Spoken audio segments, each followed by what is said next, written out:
Sensación de vacíos de tiempo. Recuerdos de seres extraterrestres.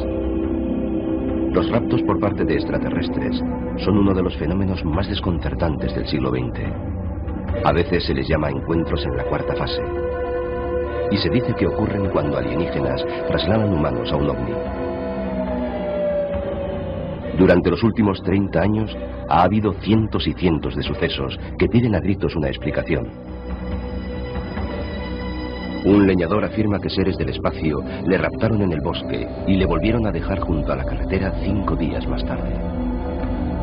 Un músico de Nueva York asegura que fue transportado a un ovni gigante mientras su novia permanecía paralizada en el asiento del coche. Bajo hipnosis, una pareja recordó cómo vieron con horror cómo pequeños seres grises se llevaban a su hijo de la cuna. Y 2 criadoras de caballos relatan historias fantásticas de sus encuentros con extraterrestres desde que eran niñas. No existen pruebas para corroborar ninguna de estas afirmaciones, pero miles de norteamericanos corrientes relatan historias sorprendentemente parecidas. Algunas personas dicen que se trata de engaños, otras piensan que son alucinaciones. Pero para el resto es uno de los grandes misterios de nuestro tiempo y permanece sin explicación. Abducciones extraterrestres.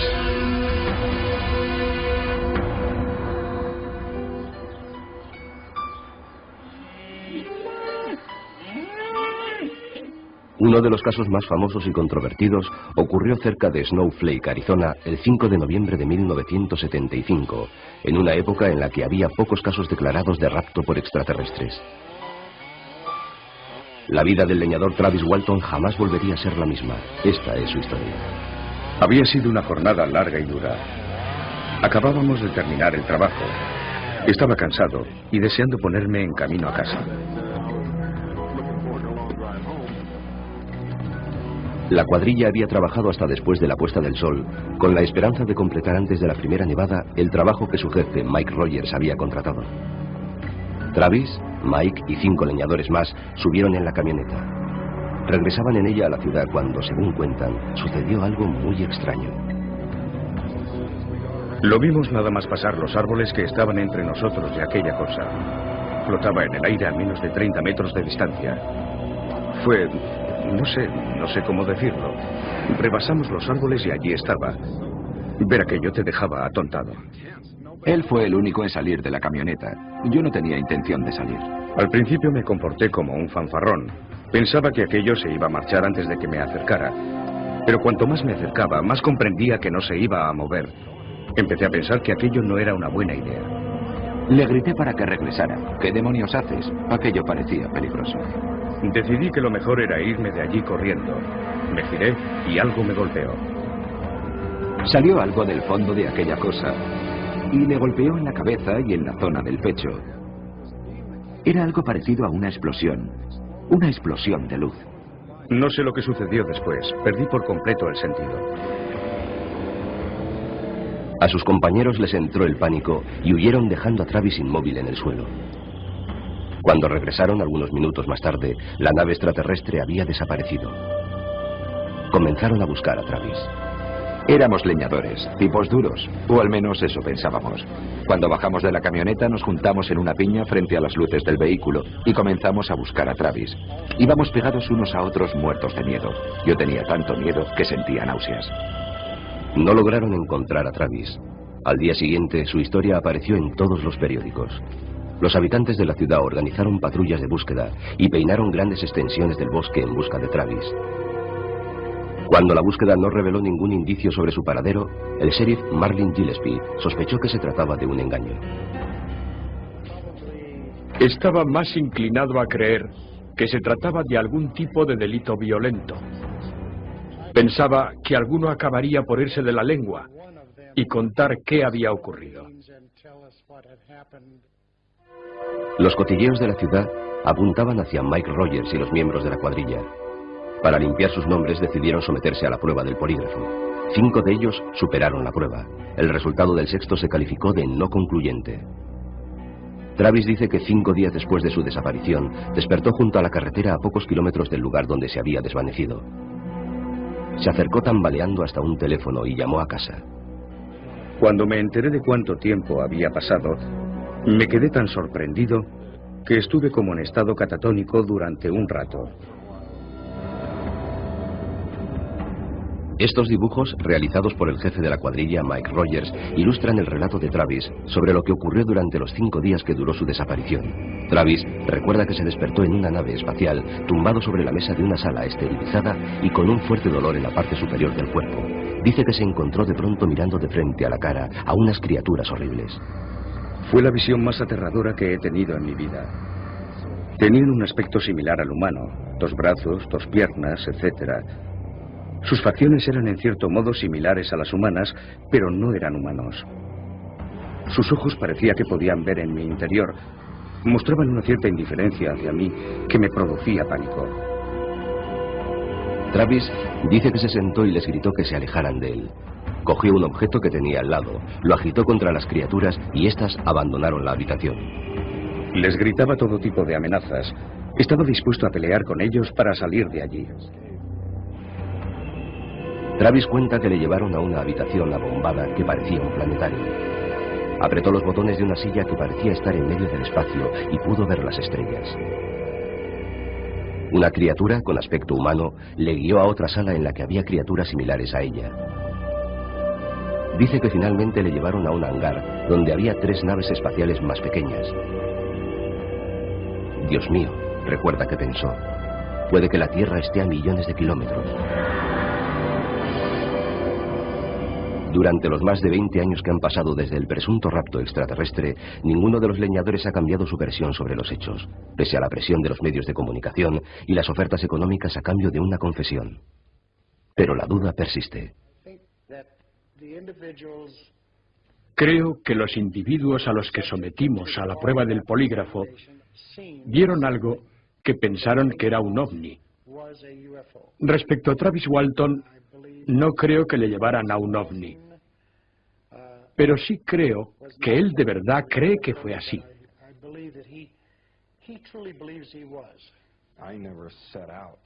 No empecé con esto para conseguir fama ni darme a conocer.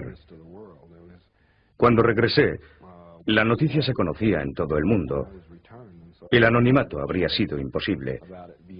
Me he limitado a reaccionar ante las reacciones de otras personas, a defenderme de las acusaciones que me hacían y a intentar aclarar los hechos. Un investigador científico del MIT, David Pritchard, organizó un foro de discusión científico sobre los raptos muchos años después del caso Walton.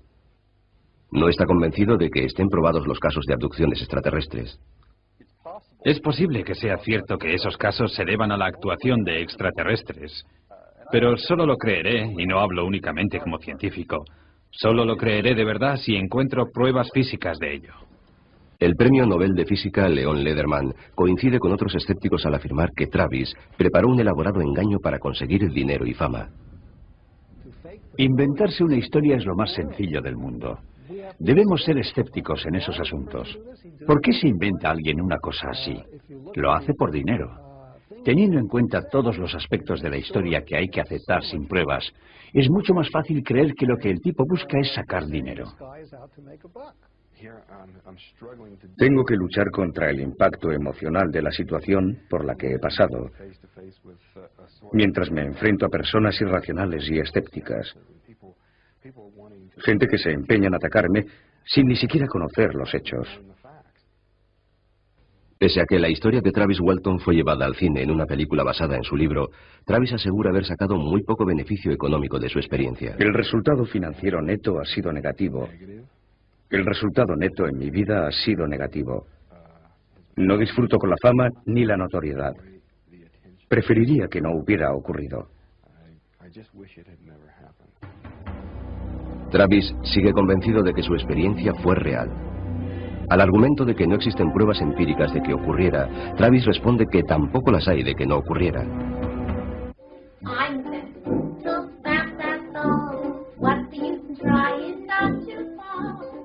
Para los artistas de variedades neoyorquinos Elliot y Debra Novak, los ensayos son parte de la vida diaria, pero les hubiera sido imposible ensayar lo ocurrido aquella larga noche de hace 30 años, cuando, según dicen, fueron raptados por un ovni.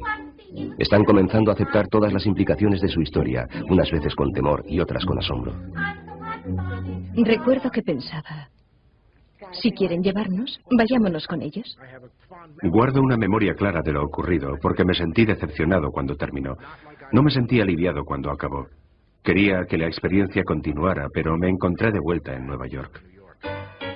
El productor de televisión, escritor y artista de variedades, Elliot Novak, y su novia, la artista de variedades, Debra Stuner, terminaron su actuación en el Grossinger's Resort Hotel de Catskill Mountains a las 11 de la noche del 23 de agosto de 1984. Tardaron pocos minutos en hacer las maletas y ponerse en camino hacia la ciudad de Nueva York. Tomaron la carretera 17 dirección sur. En circunstancias normales, el trayecto dura unas 2 horas. Aquella noche, sin embargo, las cosas no fueron como de costumbre. Elliot miró hacia arriba y vio un grupo de luces parpadeantes. Se las indicó a Debra, que paró el coche junto a la cuneta. Las luces dejaron de parpadear y comenzaron a avanzar hacia ellos. Solo entonces se dieron cuenta de que se trataba de 3 luces situadas en los extremos de un oscuro y enorme objeto metálico de forma triangular. Elliot realizó estos dibujos para explicar lo que habían visto. Era tan grande que tapaba todo el cielo, miraras en la dirección que miraras. Llenaba por completo todo mi campo visual. Era del tamaño de un campo de fútbol. Es la mejor forma que encuentro de describirlo. El objeto se desplazó sin hacer el menor ruido hasta situarse sobre el coche. Se detuvo encima de ellos y les bañó con una luz blanco-azulada. Vi un gran resplandor. Luego ya no recuerdo nada más. Recuerdo que sentía como si tuviera mariposas en el estómago, como si fuera en un aeroplano pequeño que sube y baja. Lo siguiente que recuerdan es que el objeto había desaparecido. La puerta del copiloto estaba abierta y Elliot tenía las piernas fuera. Pero había algo mucho más desconcertante. Me puse en pie y me subí los pantalones. No tenía ni idea de por qué tenía los pantalones bajados, ni por qué tenía las piernas fuera del coche. Debbie y yo no nos dijimos nada. Nos limitamos a continuar el viaje. Llegaron a Nueva York 1 hora y media más tarde de lo habitual. A la mañana siguiente, Elliot despertó sintiendo un extraño dolor en la entrepierna. Las consecuencias fueron que al día siguiente tenía dolorida la parte inferior. Sentía molestias en las piernas, los muslos y la entrepierna. Aquella mañana oriné sangre. Nunca antes me había ocurrido y nunca me ha vuelto a ocurrir. Curiosamente, un artículo publicado al día siguiente en el New York Times daba detalles sobre declaraciones de avistamientos de un ovni similar por miles de residentes del Valle del Hudson. Todos afirmaban haber visto un triángulo gigante con luces en el cielo de verano. El profesor de ciencias y escritor, Philip Imbroño, dice que él también vio la nave espacial triangular. Ha reunido más de 7.000 declaraciones sobre avistamientos en la zona. De ellas, más de 175 hablaban de abducción. El número de casos que ofrecen datos aceptables, me refiero a los de personas que no buscan publicidad, que han pasado un examen psicológico, etc. El número de esos casos en el Valle del Hudson es sorprendente. Supera los 175. No sabía nada sobre raptos. No sabía nada sobre naves extraterrestres. Así que fue después de que ocurriera cuando empecé a pensar que me habían llevado a una nave extraterrestre. En 1984, Elliot y Debra estaban seguros de que era un ovni lo que habían visto cerca del Grossinger's en Catskill. Pero hasta febrero de 1997, 13 años más tarde, no empezaron a pensar en la posibilidad de formar parte de aquellos que habían sido secuestrados en el Valle del Hudson. Todo comenzó cuando un amigo entregó a Debra un ejemplar de Vacíos de tiempo, escrito por el investigador del fenómeno ovni, Bud Hopkins. Empecé a leerlo y ya no pude parar. Pasé la noche despierta leyendo. Encontré muchas similitudes con cosas que habían sucedido en mi vida. No solo la experiencia de Grossinger, sino muchas otras cosas. Hopkins, que desde 1975 ha investigado más de 600 casos de abducción, accedió a ayudarle sugiriendo la hipnosis para hacer aflorar experiencias que puede que ocultaran en su inconsciente. Cuando trabajas con alguien que tiene estas experiencias o que las ha tenido en algún momento de su vida, sabes que hay un grupo central de experiencias, muchas de las cuales no pueden recordar de forma consciente. Hopkins no es psicoanalista. pero ha consultado con psicólogos y psiquiatras y ha dado conferencias ante cientos de profesionales de la salud mental interesados en encontrar un medio para estudiar los casos de abducciones por extraterrestres. Hopkins trabajó 7 años como aprendiz de hipnotizador antes de ocuparse por su cuenta de personas que pensaban que podían haber sido secuestradas por extraterrestres. En febrero de 1977, Elliot Novak se sometió a una sesión de hipnosis en el despacho de Hopkins. El vídeo de la sesión muestra a Elliot recordando encontrarse sobre una mesa de metal en una habitación fría rodeado de figuras misteriosas. ¿Hay alguna parte del cuerpo donde sientas el cosquilleo de forma más intensa o es igual por todas partes? Es solo en la entrepierna, como si la zona se hubiera quedado dormida. Sabía que tenía las piernas levantadas porque veía la parte superior de mis rodillas, pero no sentía nada en absoluto. El que estaba a la derecha estaba haciendo algo en mi cuerpo. Podía verle, podía ver su cabeza. No imaginaba que de vez en cuando se llevaran a alguien y le extrajeran esperma. Era algo que no se me había pasado por la mente. Durante su sesión de hipnosis, Debra declaró que cuando el ovni se situó sobre el coche, se giró hacia Elliot, pero este había desaparecido. Al parecer, la dejaron abandonada. Después de las sesiones de hipnosis, Debra y Elliot compararon sus recién recuperados recuerdos. ¿No me viste por ningún sitio? No. ¿Y fuera? No. Mi siguiente recuerdo es que puse en marcha el coche y ya estabas de nuevo en él. Debra, además de la visión del ovni de 1984, recordó una noche de 1982. Recordó que estaba tumbada en la cama muerta de miedo, mientras una extraña luz llenó la habitación.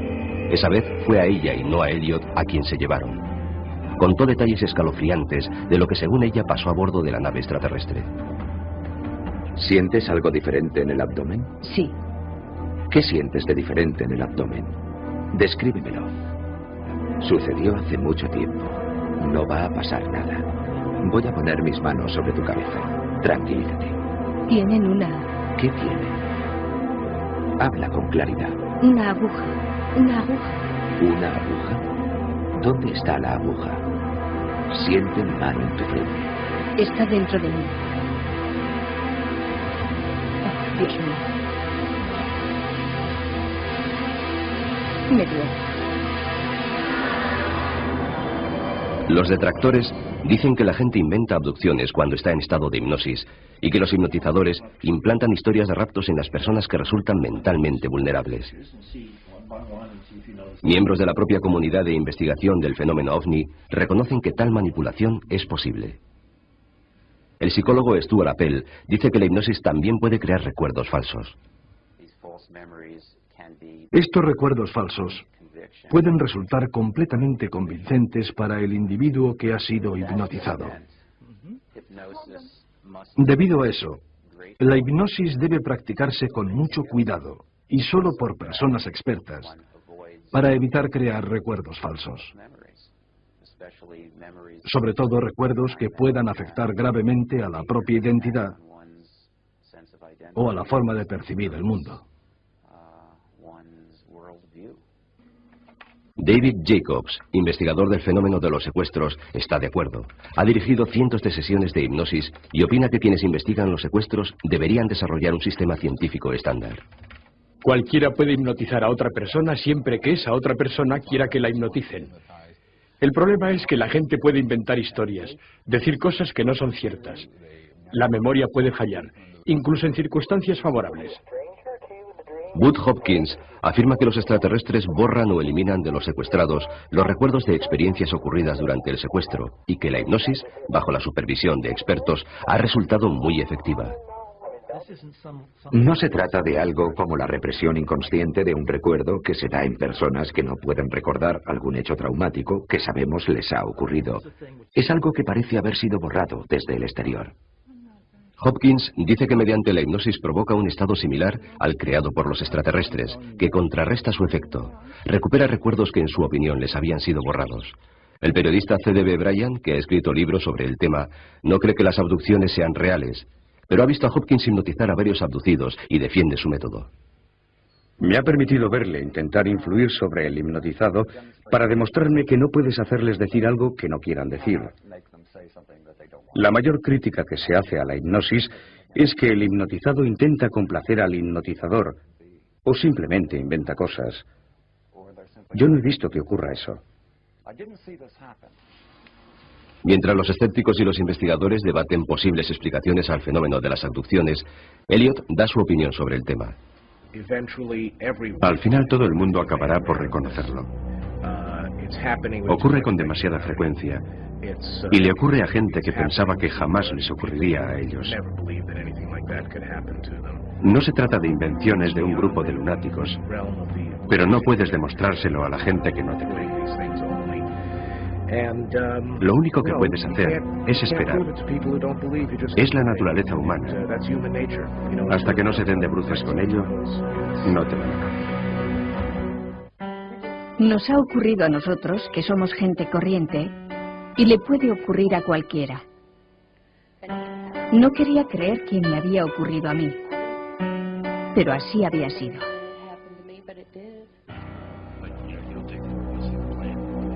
Joyce Arends y su familia piensan que lo que les ocurrió no fue un incidente aislado. Un estudio sumamente controvertido dirigido por Roger Paul sugiere que cientos de miles, quizá millones de norteamericanos tienen recuerdos que denotan que pueden haber sido abducidos por extraterrestres. Los investigadores del fenómeno creen que estos secuestros se producen generación tras generación, tal como asegura esta familia de West Plains, Missouri.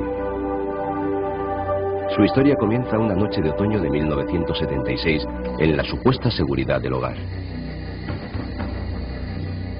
Recuerdo que estaba tumbado, descansando. Abrí los ojos y vi en el techo una luz roja brillante. Era algo parecido a una aurora boreal.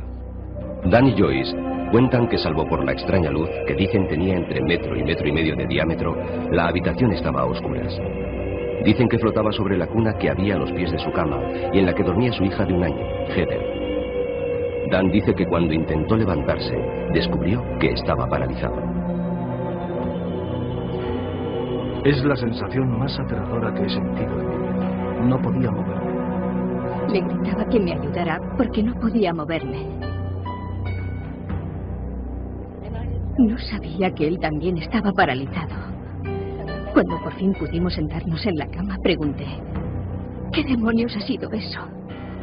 El incidente pareció durar tan solo un instante. La niña estaba en la cuna con aspecto aturdido pero ilesa. Dan y Joyce pensaron que habían compartido una pesadilla. Lo pensaron hasta 1992, 16 años después. Dan, técnico informático, estaba al teclado del ordenador cuando de pronto le entró el pánico. Pensé que se trataba de un ataque al corazón. Empecé a sudar y me silbaban los oídos. Sentía mucha presión en la cabeza.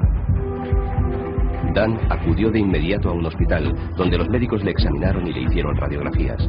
A la vista de los resultados, diagnosticaron que Dan sufría un ataque de ansiedad y le enviaron de vuelta a casa. Pero los síntomas persistían.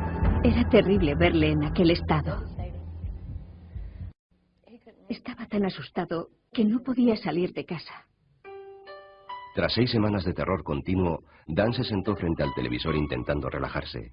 Emitían una película que trataba sobre abducciones. Dan sintió como una revelación. Hay un momento en la película en que esa pequeña criatura, o lo que sea, se asoma por la puerta. Estaba todo oscuro y no se veían más que sombras. Al verlo, mi corazón comenzó a acelerarse y volvieron de golpe todos los síntomas. Dan se preguntó si su ansiedad podría estar relacionada con el tema de la película. Más tarde, en otro programa televisivo sobre secuestros por extraterrestres, vio una entrevista con John Carpenter, director nacional de investigación de abducciones para la Mutual OVNI Network. Dan contactó de inmediato con Carpenter para que le ayudara. En aquella época sufría un ataque de pánico. Tenía pesadillas y visiones de esos seres, pero no entendía lo que pasaba. Necesitaba ayuda. Dan accedió a grabar una sesión de hipnosis dirigida por Carpenter. Durante la sesión, revivió la famosa noche de 1976, la noche en que vio la luz sobre la cuna de su hija. Esta vez, en estado de hipnosis, recordó más cosas. Se recordó encogido en la esquina de la cama, viendo cómo un ser extraterrestre se llevaba a su hija Heather de la cuna. Se acercó a la cuna. ¿Se acercó a la cuna? La sacó de la cuna. No me puedo mover. No te puedes mover. No tienes control sobre lo que está ocurriendo, ¿verdad? No.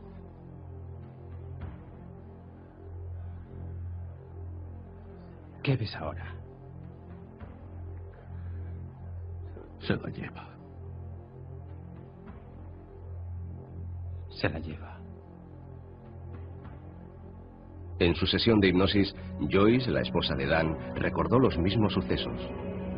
Ambos dijeron que se los llevaron pequeños seres y que toda la familia flotaba dentro de una nave espacial. No quería que le pasara algo así a mi hija. No supe hasta más tarde lo que había ocurrido. Cuando se la llevaron, no pude hacer nada por evitarlo. Heather tiene ahora 22 años y está casada. Recuerda varios secuestros durante la niñez, en los que se vio obligada a practicar juegos telepáticos con los extraterrestres. ¿En qué consiste el juego? Si elijo el correcto, me dejará ir.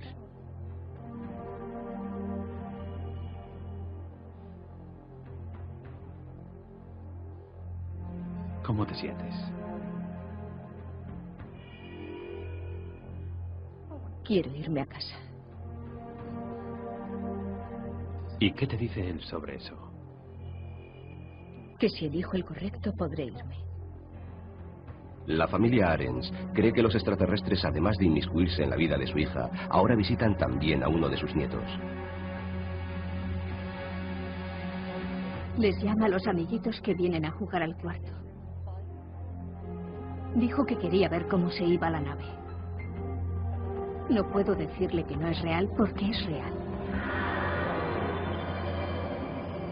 Los escépticos dirían que Dan, Joyce y Heather podrían haber creado juntos esa historia antes de las sesiones de hipnosis.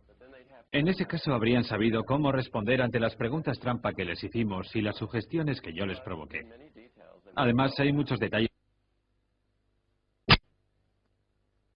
comparándolos con los datos de otros secuestros. Otra razón que mueve a los investigadores a creer en la sinceridad de los secuestrados es un hecho del que muchos de ellos hablan: la colocación de implantes extraterrestres. Me giró la cabeza hacia la derecha, mientras el ser más alto decía que estuviera tranquila, que no me iba a doler.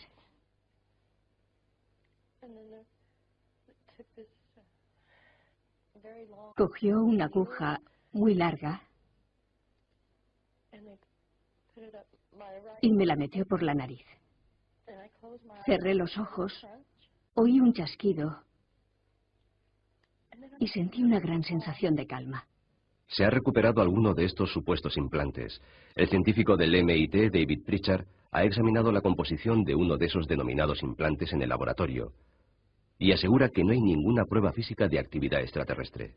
Si no encontramos pruebas físicas, y no las hemos encontrado, habrá que incluir esto en la misma categoría que las hadas, los elfos e historias que relata gente que ha estado al borde de la muerte. Si no, volveremos a los días en que los hombres medicina dirigían la sociedad. Con la ayuda de la hipnosis, Dan logró superar la ansiedad y volver al trabajo.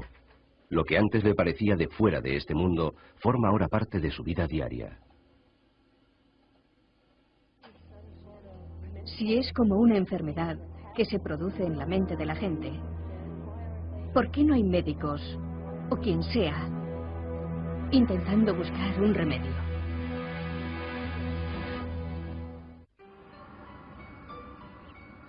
Dos mujeres de Virginia cuentan increíbles historias de secuestros que comenzaron hace más de 40 años. Anna Jemerson y Beth Collins, no son sus nombres reales, aseguran que estas, llamémoslas abducciones en pareja, todavía continúan. Beth es profesora de equitación, conferenciante y capataz de granja. Trabaja para Anna, propietaria de un rancho dedicado a la cría de caballos y asesora del Servicio Forestal de Estados Unidos. No estoy segura de cuántas experiencias he compartido con Anna. Puede que hayan sido 30 o 40. Y comenzaron cuando éramos niñas. Una noche de diciembre de 1991, Beth se dirigía al rancho de Anna en el que residía y daba clases de equitación. Había recorrido muchas veces aquel camino sin que ocurriera nada de particular, y no parecía que aquel viaje fuera a ser diferente. Pero lo fue. Vi luces en el cielo. Pensé que era un avión que tenía problemas, aunque las luces ni se acercaban ni se alejaban. Parecían estar suspendidas. Llevada por la curiosidad, Beth paró el coche y salió. Las luces brillaban sobre ella con una intensidad fantasmagórica. Beth logró entrever lo que parecía el fuselaje de un avión o helicóptero. Lo que le sorprendió fue que no había ningún sonido, solo silencio. Eran unas luces muy extrañas. Y no podía entender por qué me resultaban familiares. Deseaba salir de allí corriendo, pero estaba como paralizada. Tenía que verlas. En un abrir y cerrar de ojos, me vi rodeada por una claridad que parecía desprenderse de las luces del cielo, que en ese momento estaban ya muy cerca de mí. No tardaron más que un instante en desaparecer. Cuando Beth volvió a ponerse en camino, había pasado una hora. Notó que los lóbulos de las orejas estaban inflamados y sangrando, y que tenía los pendientes al revés. Beth dice que supuso que había sufrido una crisis nerviosa. Desesperada, buscó ayuda en su amiga y patrona Anna Jamerson. Mi primera reacción fue pensar que estaba trabajando demasiado. Pensé que si se tomaba unas vacaciones se iba a recuperar y todo volvería a la normalidad. Pero las cosas no volvieron a la normalidad. Una noche que regresaba a casa tras una cita de negocios, volvieron a repetirse las luces y la pérdida de noción del tiempo. Tras la segunda vez comprendí que pasaba algo, que no era sencillamente que se estuviera volviendo loca, que había algo más, porque las dos veces había visto luces en el cielo.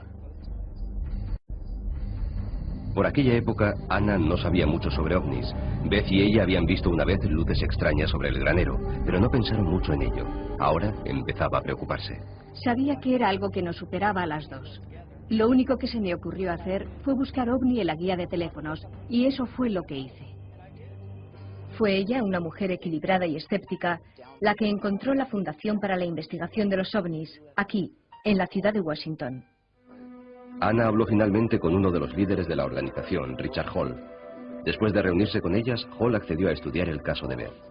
Son muy inteligentes, se expresan muy bien, no son un par de locas, son seres humanos, personas inteligentes con profesiones importantes, son muy responsables. Pensé que vendrían, se entrevistarían con ella y nos dirían, caray, sí, hemos oído que esas cosas pasan. Pasa una vez, es algo estupendo para contar a los amigos, pero nunca vuelve a suceder.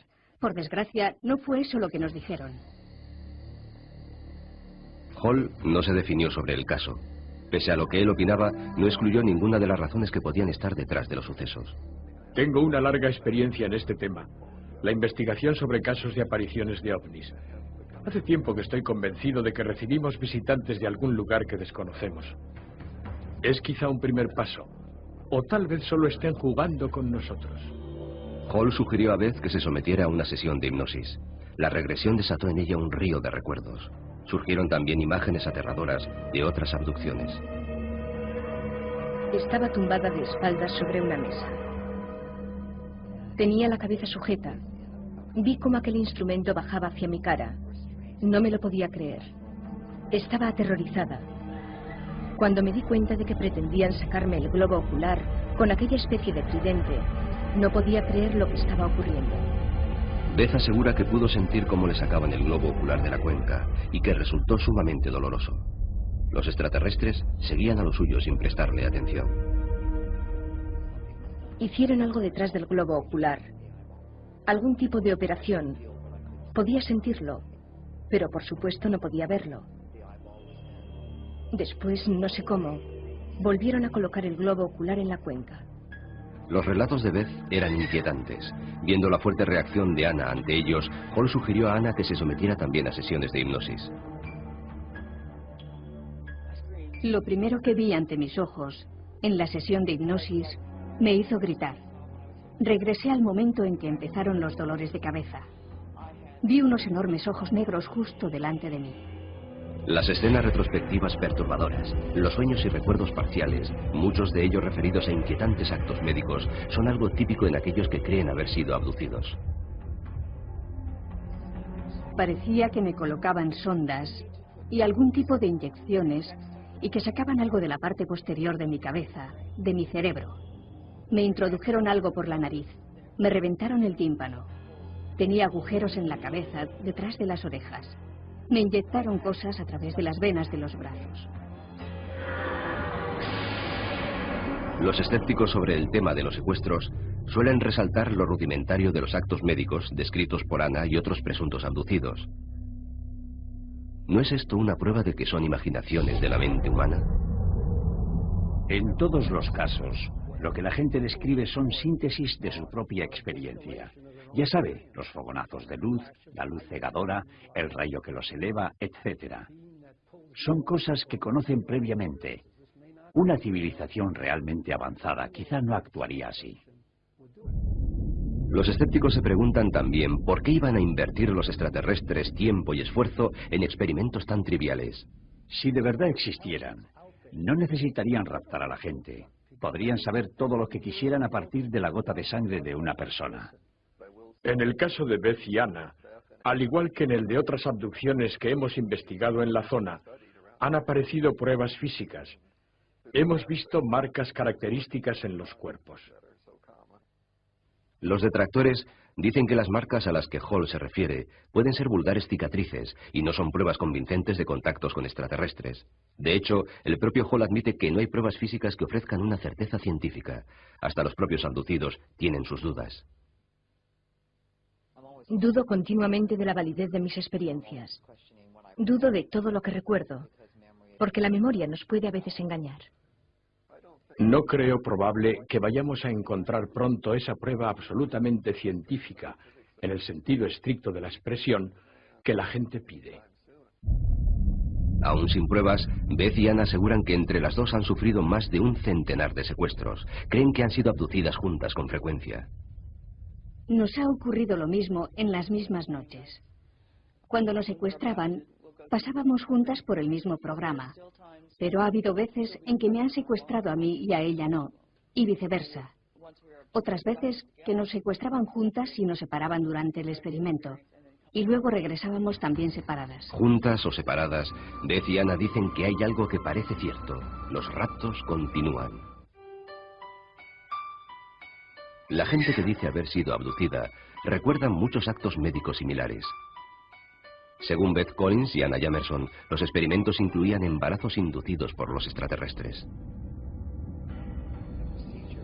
El sistema para lograr el embarazo era la inseminación, una especie de inseminación. No había contacto sexual. La acción era algo muy parecido a la inseminación. Beth dice que los resultados de la inseminación no tardaban en producirse. Poco después de que me secuestraran, comenzaba a tener mareos por las mañanas. Según Beth, la volvían a abducir y le extraían algo. A partir de ese momento desaparecían los síntomas. Te trataban como si fueras una simple incubadora. Era como si te violaran una y otra vez. Nunca ha habido informes médicos de embarazos anormales en abducidas. Sin embargo, Anna y Beth dicen incluso que han visto con sus ojos ejemplares de estos híbridos humano-extraterrestres. Cuando esa criatura, por así decirlo, nace, te la entregan y te dicen, es tu hijo. Tenía un aspecto mitad humano, mitad uno de ellos. No sentía que fuera mío.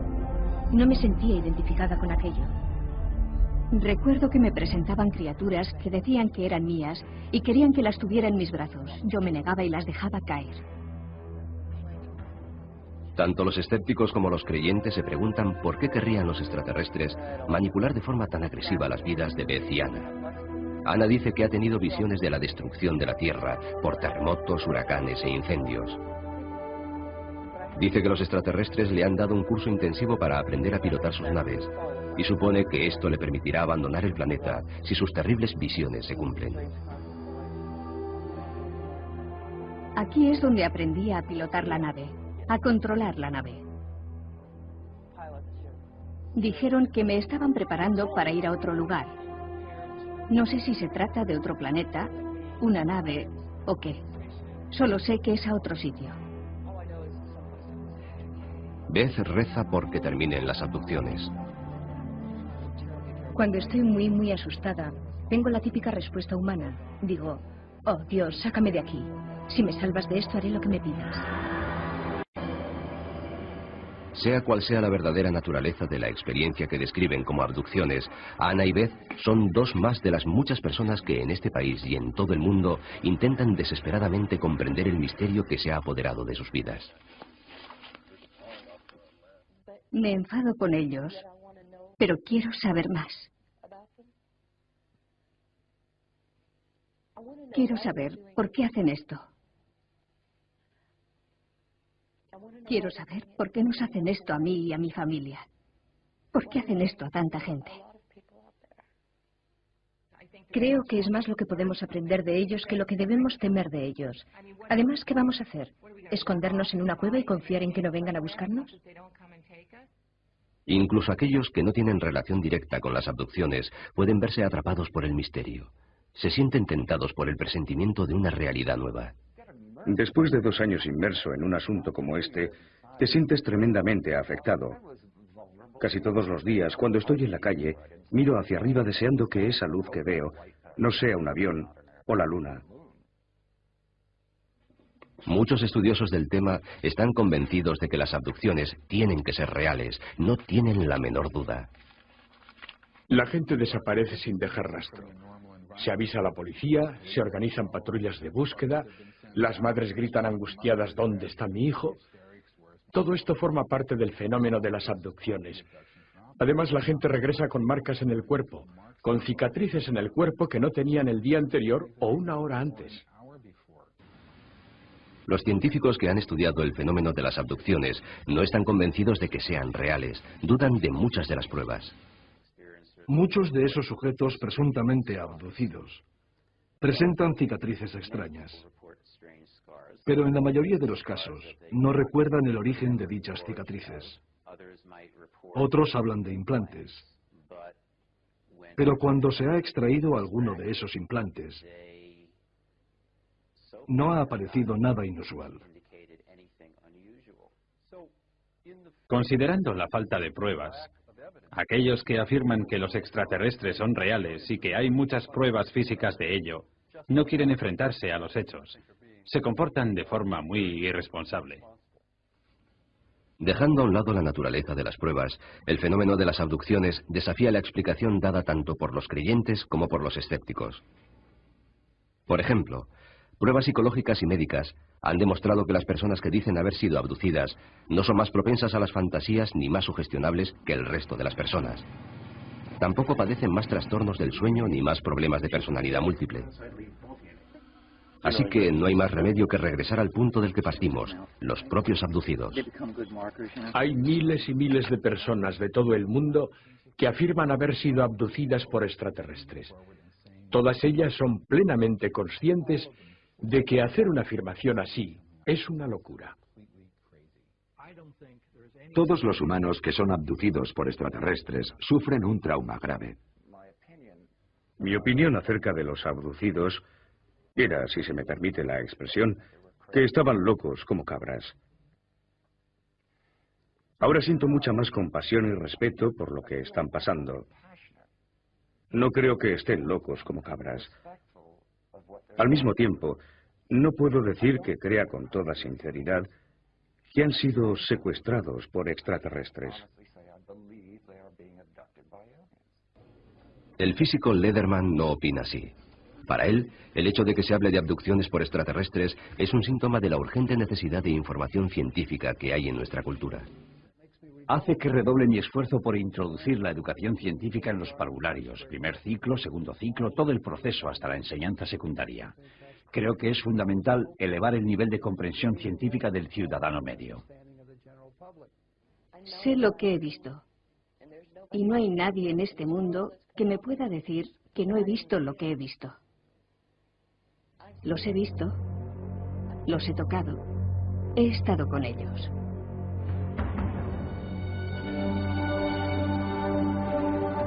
Existe gente que cree haber sido llevada a una realidad que no es la nuestra. Han viajado a un mundo que no podían comprender. Un mundo que sigue sin explicación.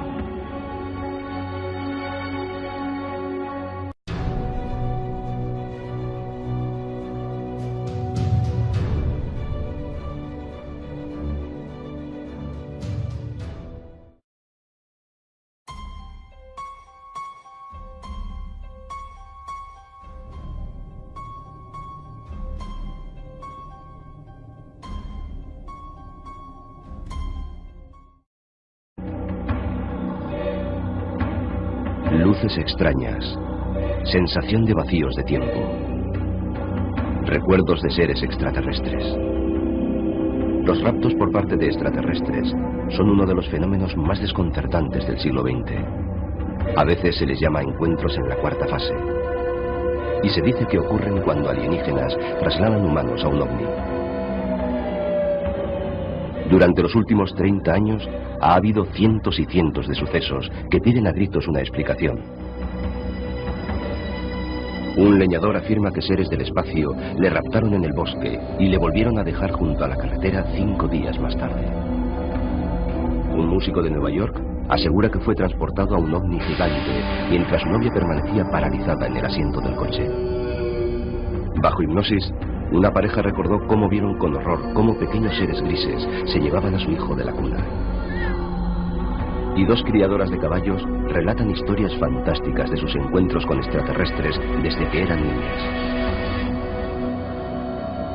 No existen pruebas para corroborar ninguna de estas afirmaciones, pero miles de norteamericanos corrientes relatan historias sorprendentemente parecidas. Algunas personas dicen que se trata de engaños, otras piensan que son alucinaciones. Pero para el resto es uno de los grandes misterios de nuestro tiempo y permanece sin explicación. Abducciones extraterrestres.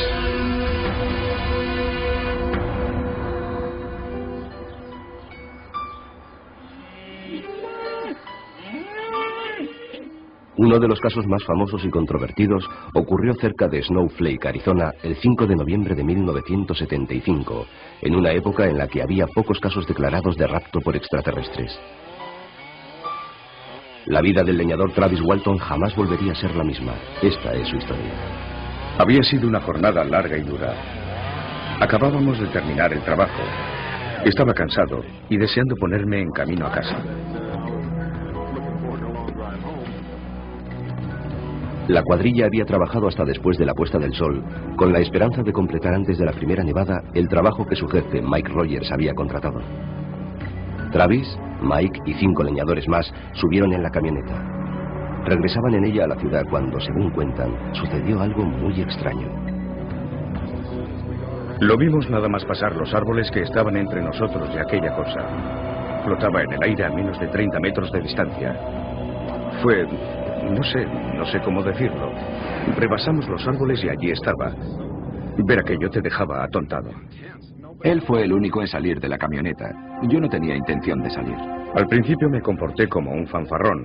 Pensaba que aquello se iba a marchar antes de que me acercara. Pero cuanto más me acercaba, más comprendía que no se iba a mover. Empecé a pensar que aquello no era una buena idea. Le grité para que regresara. ¿Qué demonios haces? Aquello parecía peligroso. Decidí que lo mejor era irme de allí corriendo. Me giré y algo me golpeó. Salió algo del fondo de aquella cosa y le golpeó en la cabeza y en la zona del pecho. Era algo parecido a una explosión de luz. No sé lo que sucedió después. Perdí por completo el sentido. A sus compañeros les entró el pánico y huyeron dejando a Travis inmóvil en el suelo. Cuando regresaron algunos minutos más tarde, la nave extraterrestre había desaparecido. Comenzaron a buscar a Travis. Éramos leñadores, tipos duros, o al menos eso pensábamos. Cuando bajamos de la camioneta nos juntamos en una piña frente a las luces del vehículo y comenzamos a buscar a Travis. Íbamos pegados unos a otros muertos de miedo. Yo tenía tanto miedo que sentía náuseas. No lograron encontrar a Travis. Al día siguiente, su historia apareció en todos los periódicos. Los habitantes de la ciudad organizaron patrullas de búsqueda y peinaron grandes extensiones del bosque en busca de Travis. Cuando la búsqueda no reveló ningún indicio sobre su paradero, el sheriff Marlin Gillespie sospechó que se trataba de un engaño. Estaba más inclinado a creer de algún tipo de delito violento. Pensaba que alguno acabaría por irse de la lengua y contar qué había ocurrido. Los cotilleos de la ciudad apuntaban hacia Mike Rogers y los miembros de la cuadrilla. Para limpiar sus nombres decidieron someterse a la prueba del polígrafo. 5 de ellos superaron la prueba. El resultado del sexto se calificó de no concluyente. Travis dice que 5 días después de su desaparición, despertó junto a la carretera a pocos kilómetros del lugar donde se había desvanecido. Se acercó tambaleando hasta un teléfono y llamó a casa. Cuando me enteré de cuánto tiempo había pasado, me quedé tan sorprendido que estuve como en estado catatónico durante un rato. Estos dibujos, realizados por el jefe de la cuadrilla, Mike Rogers, ilustran el relato de Travis sobre lo que ocurrió durante los 5 días que duró su desaparición. Travis recuerda que se despertó en una nave espacial, tumbado sobre la mesa de una sala esterilizada y con un fuerte dolor en la parte superior del cuerpo. Dice que se encontró de pronto mirando de frente a la cara a unas criaturas horribles. Fue la visión más aterradora que he tenido en mi vida. Tenían un aspecto similar al humano, 2 brazos, 2 piernas, etc. Sus facciones eran en cierto modo similares a las humanas, pero no eran humanos. Sus ojos parecía que podían ver en mi interior. Mostraban una cierta indiferencia hacia mí que me producía pánico. Travis dice que se sentó y les gritó que se alejaran de él. Cogió un objeto que tenía al lado, lo agitó contra las criaturas y éstas abandonaron la habitación. Les gritaba todo tipo de amenazas. Estaba dispuesto a pelear con ellos para salir de allí. Travis cuenta que le llevaron a una habitación abombada que parecía un planetario. Apretó los botones de una silla que parecía estar en medio del espacio y pudo ver las estrellas. Una criatura con aspecto humano le guió a otra sala en la que había criaturas similares a ella. Dice que finalmente le llevaron a un hangar donde había 3 naves espaciales más pequeñas. Dios mío, recuerda que pensó, puede que la Tierra esté a millones de kilómetros. Durante los más de 20 años que han pasado desde el presunto rapto extraterrestre, ninguno de los leñadores ha cambiado su versión sobre los hechos, pese a la presión de los medios de comunicación y las ofertas económicas a cambio de una confesión. Pero la duda persiste. Creo que los individuos a los que sometimos a la prueba del polígrafo vieron algo que pensaron que era un ovni. Respecto a Travis Walton, no creo que le llevaran a un ovni. Pero sí creo que él de verdad cree que fue así.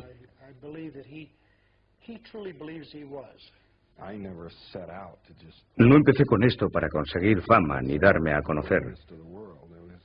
Cuando regresé, la noticia se conocía en todo el mundo. El anonimato habría sido imposible.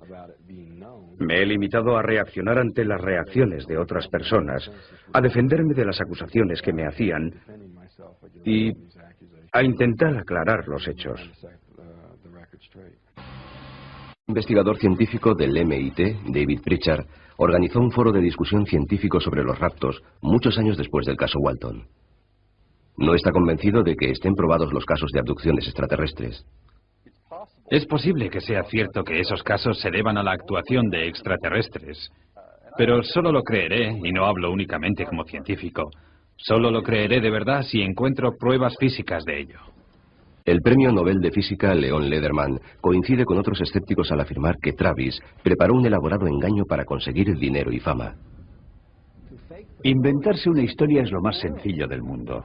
Debemos ser escépticos en esos asuntos. ¿Por qué se inventa alguien una cosa así? Lo hace por dinero. Teniendo en cuenta todos los aspectos de la historia que hay que aceptar sin pruebas, es mucho más fácil creer que lo que el tipo busca es sacar dinero. Tengo que luchar contra el impacto emocional de la situación por la que he pasado, mientras me enfrento a personas irracionales y escépticas. Gente que se empeña en atacarme sin ni siquiera conocer los hechos. Pese a que la historia de Travis Walton fue llevada al cine en una película basada en su libro, Travis asegura haber sacado muy poco beneficio económico de su experiencia. El resultado financiero neto ha sido negativo. El resultado neto en mi vida ha sido negativo. No disfruto con la fama ni la notoriedad. Preferiría que no hubiera ocurrido. Travis sigue convencido de que su experiencia fue real. Al argumento de que no existen pruebas empíricas de que ocurriera, Travis responde que tampoco las hay de que no ocurriera.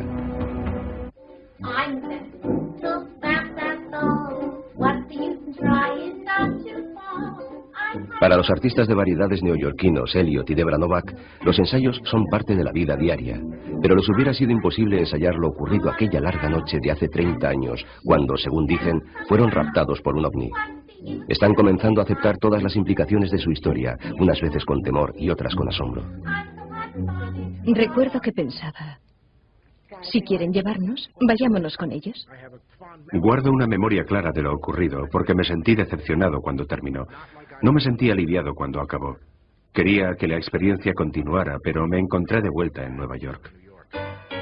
El productor de televisión, escritor y artista de variedades, Elliot Novak, y su novia, la artista de variedades, Debra Stunner, terminaron su actuación en el Grossinger's Resort Hotel de Catskill Mountains a las 11 de la noche del 23 de agosto de 1984. Tardaron pocos minutos en hacer las maletas y ponerse en camino hacia la ciudad de Nueva York. Tomaron la carretera 17 dirección sur.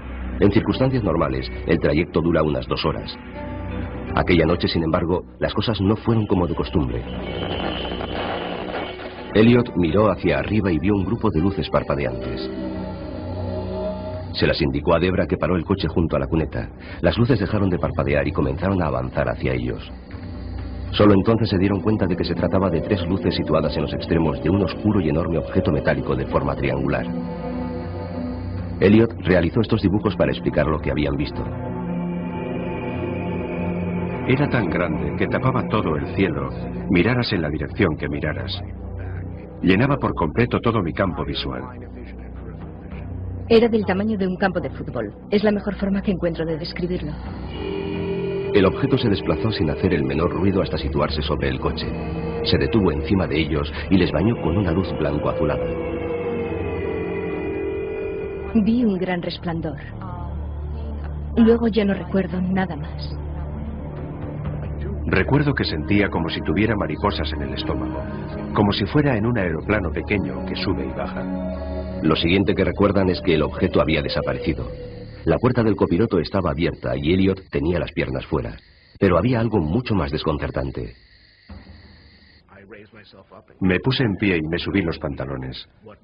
No tenía ni idea de por qué tenía los pantalones bajados, ni por qué tenía las piernas fuera del coche. Debbie y yo no nos dijimos nada. Nos limitamos a continuar el viaje. Llegaron a Nueva York 1 hora y media más tarde de lo habitual. A la mañana siguiente, Elliot despertó sintiendo un extraño dolor en la entrepierna. Las consecuencias fueron que al día siguiente tenía dolorida la parte inferior. Sentía molestias en las piernas, los muslos y la entrepierna. Aquella mañana oriné sangre. Nunca antes me había ocurrido y nunca me ha vuelto a ocurrir. Curiosamente, un artículo publicado al día siguiente en el New York Times daba detalles sobre declaraciones de avistamientos de un ovni similar por miles de residentes del Valle del Hudson. Todos afirmaban haber visto un triángulo gigante con luces en el cielo de verano. El profesor de ciencias y escritor, Philip Imbroño, dice que él también vio la nave espacial triangular. Ha reunido más de 7.000 declaraciones sobre avistamientos en la zona. De ellas, más de 175 hablaban de abducción. El número de casos que ofrecen datos aceptables, me refiero a los de personas que no buscan publicidad, que han pasado un examen psicológico, etc. El número de esos casos en el Valle del Hudson es sorprendente. Supera los 175. No sabía nada sobre raptos. No sabía nada sobre naves extraterrestres. Así que fue después de que ocurriera cuando empecé a pensar que me habían llevado a una nave extraterrestre. En 1984, Elliot y Debra estaban seguros de que era un ovni lo que habían visto cerca del Grossinger's en Catskill. Pero hasta febrero de 1997, 13 años más tarde, no empezaron a pensar en la posibilidad de formar parte de aquellos que habían sido secuestrados en el Valle del Hudson. Todo comenzó cuando un amigo entregó a Debra un ejemplar de Vacíos de tiempo, escrito por el investigador del fenómeno OVNI, Bud Hopkins. Empecé a leerlo y ya no pude parar. Pasé la noche despierta leyendo. Encontré muchas similitudes con cosas que habían sucedido en mi vida. No solo la experiencia de Grossinger, sino muchas otras cosas. Hopkins, que desde 1975 ha investigado más de 600 casos de abducción, accedió a ayudarle sugiriendo la hipnosis para hacer aflorar experiencias que puede que ocultaran en su inconsciente.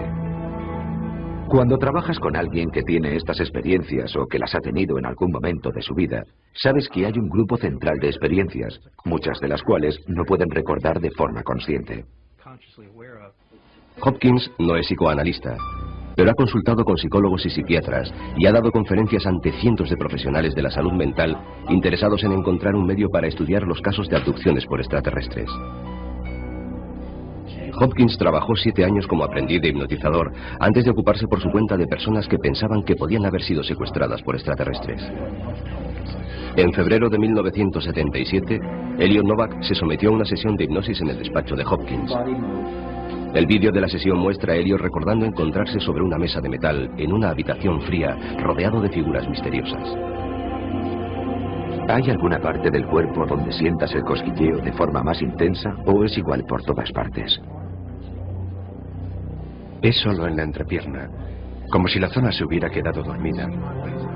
Sabía que tenía las piernas levantadas porque veía la parte superior de mis rodillas, pero no sentía nada en absoluto.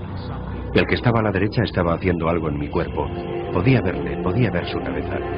No imaginaba que de vez en cuando se llevaran a alguien y le extrajeran esperma. Era algo que no se me había pasado por la mente. Durante su sesión de hipnosis, Debra declaró que cuando el ovni se situó sobre el coche, se giró hacia Elliot, pero este había desaparecido. Al parecer, la dejaron abandonada.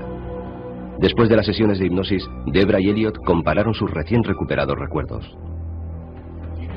¿No me viste por ningún sitio? No. ¿Y fuera? No. Mi siguiente recuerdo es que puse en marcha el coche y ya estabas de nuevo en él. Debra, además de la visión del ovni de 1984, recordó una noche de 1982. Recordó que estaba tumbada en la cama muerta de miedo, mientras una extraña luz llenó la habitación. Esa vez fue a ella y no a Elliot a quien se llevaron. Contó detalles escalofriantes de lo que según ella pasó a bordo de la nave extraterrestre. ¿Sientes algo diferente en el abdomen? Sí. ¿Qué sientes de diferente en el abdomen? Descríbemelo. Sucedió hace mucho tiempo. No va a pasar nada. Voy a poner mis manos sobre tu cabeza. Tranquilízate. Tienen una... ¿Qué tiene? Habla con claridad. Una aguja. Una aguja. ¿Una aguja? ¿Dónde está la aguja? Siente mi mano en tu frente. Está dentro de mí. Oh, Dios mío. Me duele. Los detractores dicen que la gente inventa abducciones cuando está en estado de hipnosis y que los hipnotizadores implantan historias de raptos en las personas que resultan mentalmente vulnerables. Miembros de la propia comunidad de investigación del fenómeno OVNI reconocen que tal manipulación es posible. El psicólogo Stuart Appel dice que la hipnosis también puede crear recuerdos falsos. Estos recuerdos falsos pueden resultar completamente convincentes para el individuo que ha sido hipnotizado. Debido a eso, la hipnosis debe practicarse con mucho cuidado y solo por personas expertas para evitar crear recuerdos falsos. Sobre todo recuerdos que puedan afectar gravemente a la propia identidad o a la forma de percibir el mundo. David Jacobs, investigador del fenómeno de los secuestros, está de acuerdo. Ha dirigido cientos de sesiones de hipnosis y opina que quienes investigan los secuestros deberían desarrollar un sistema científico estándar. Cualquiera puede hipnotizar a otra persona siempre que esa otra persona quiera que la hipnoticen. El problema es que la gente puede inventar historias, decir cosas que no son ciertas. La memoria puede fallar, incluso en circunstancias favorables. Bud Hopkins afirma que los extraterrestres borran o eliminan de los secuestrados los recuerdos de experiencias ocurridas durante el secuestro y que la hipnosis, bajo la supervisión de expertos, ha resultado muy efectiva. No se trata de algo como la represión inconsciente de un recuerdo que se da en personas que no pueden recordar algún hecho traumático que sabemos les ha ocurrido. Es algo que parece haber sido borrado desde el exterior. Hopkins dice que mediante la hipnosis provoca un estado similar al creado por los extraterrestres, que contrarresta su efecto.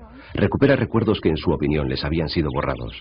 El periodista C.D.B. Bryan, que ha escrito libros sobre el tema, no cree que las abducciones sean reales, pero ha visto a Hopkins hipnotizar a varios abducidos y defiende su método. Me ha permitido verle intentar influir sobre el hipnotizado para demostrarme que no puedes hacerles decir algo que no quieran decir. La mayor crítica que se hace a la hipnosis es que el hipnotizado intenta complacer al hipnotizador o simplemente inventa cosas. Yo no he visto que ocurra eso. Mientras los escépticos y los investigadores debaten posibles explicaciones al fenómeno de las abducciones, Elliot da su opinión sobre el tema. Al final todo el mundo acabará por reconocerlo. Ocurre con demasiada frecuencia y le ocurre a gente que pensaba que jamás les ocurriría a ellos. No se trata de invenciones de un grupo de lunáticos, pero no puedes demostrárselo a la gente que no te cree. Lo único que puedes hacer es esperar. Es la naturaleza humana. Hasta que no se den de bruces con ello, no te lo negaré. Nos ha ocurrido a nosotros, que somos gente corriente, y le puede ocurrir a cualquiera. No quería creer que me había ocurrido a mí, pero así había sido.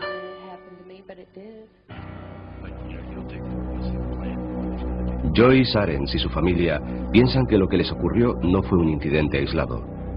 Un estudio sumamente controvertido dirigido por Roger Paul sugiere que cientos de miles, quizá millones de norteamericanos tienen recuerdos que denotan que pueden haber sido abducidos por extraterrestres.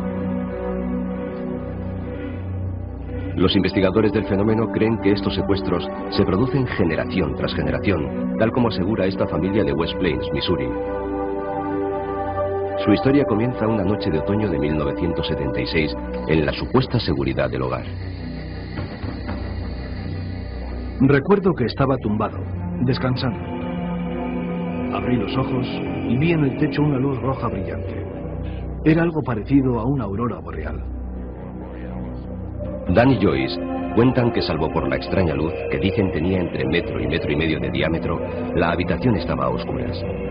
Dicen que flotaba sobre la cuna que había a los pies de su cama y en la que dormía su hija de 1 año, Heather. Dan dice que cuando intentó levantarse, descubrió que estaba paralizado.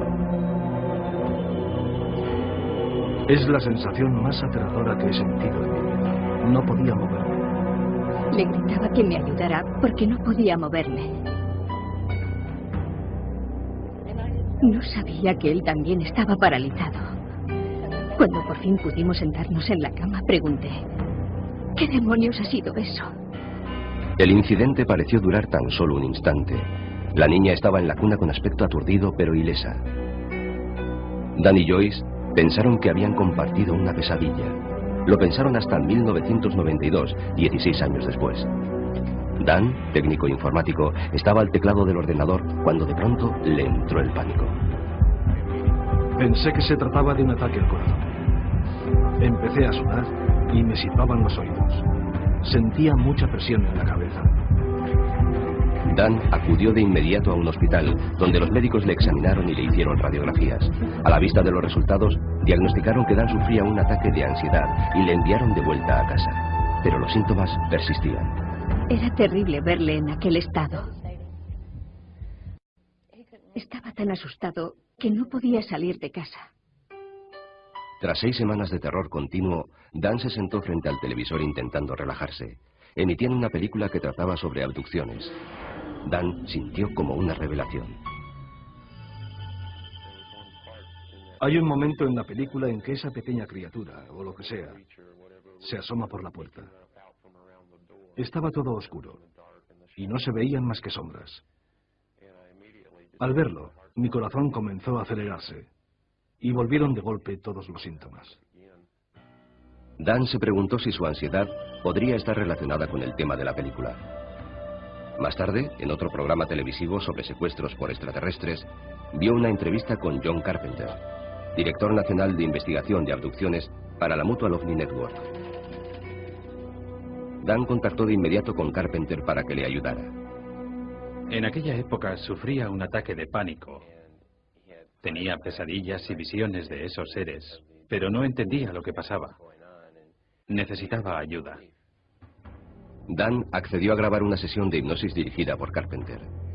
Durante la sesión, revivió la famosa noche de 1976, la noche en que vio la luz sobre la cuna de su hija. Esta vez, en estado de hipnosis, recordó más cosas. Se recordó encogido en la esquina. ¿Por qué tenía los pantalones bajados? Ni por qué tenía las piernas fuera del coche. Debbie y yo no nos dijimos nada. Nos limitamos a continuar el viaje. Llegaron a Nueva York 1 hora y media más tarde de lo habitual. A la mañana siguiente, Elliot despertó sintiendo un extraño dolor en la entrepierna. Las consecuencias fueron que al día siguiente tenía dolorida la parte inferior.